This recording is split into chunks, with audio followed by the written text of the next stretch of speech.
चाहूंगा, क्या है कल्पवास? समय समय पर कल्प उसे कहते हैं जहां आप संकल्प के साथ कुंभ में रहते हैं और जीवन के सारे विकल्पों का परित्याग कर देते हैं। संकल्प और विकल्प का अर्थ क्या है? विकल्प का मतलब है ऑप्शंस, और जीवन में जब ऑप्शंस होते हैं तो डाइवर्जन्स होते हैं। जैसे 4 ही कुर्सी होंगी तो फिर कहीं भी बैठने का विचार आएगा और मन भटकेगा, और जिस पे हम बैठे होंगे उससे ज्यादा आशा रहेगी कि दूसरी कुर्सी अच्छी होगी। और आप जब किसी भी शिविर में जाएंगे तो संकल्प का अर्थ ये कि आचार्य का आसन तो निश्चित है, व्यास का आसन तो निश्चित है, यही संकल्प है। तो कल्प उसको कहते हैं।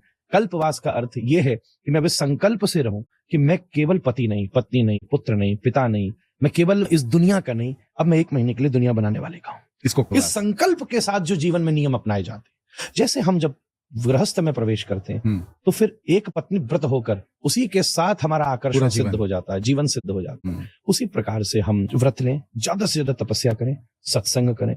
शास्त्रों में नियम है कि हम क्षौर कृत्य आदि से निवृत्त रहें, और यहाँ बैठ करके आप अगर ज्ञान परंपरा के हैं तो ज्ञान यज्ञ की स्वाध्याय आदि जो कृत्य हैं उन्हें करें। आप योग परंपरा के अष्टांग योग का अभ्यास करें। आप यज्ञ परंपरा के हैं तो विविध प्रकार के यज्ञों का अनुष्ठान करें। अगर आप के यहाँ भक्ति परंपरा है तो नवदा भक्ति का आप अभ्यास करें। तो आप जिस परिवेश में हैं, आप गृहस्थ के परिवेश में हैं तो आप परिवार के साथ संतों की सेवा कीजिए, अन्न क्षेत्र में सेवाएं कीजिए। अगर आप ब्रह्मचारी हैं तो यहाँ बैठकर त्रिकाल संध्या कीजिए, गायत्री के पुरस्चरण कीजिए। इस प्रकार से आपके अपने अपने अनुसार कल्पवास के बहुत महत्व बताए गए हैं।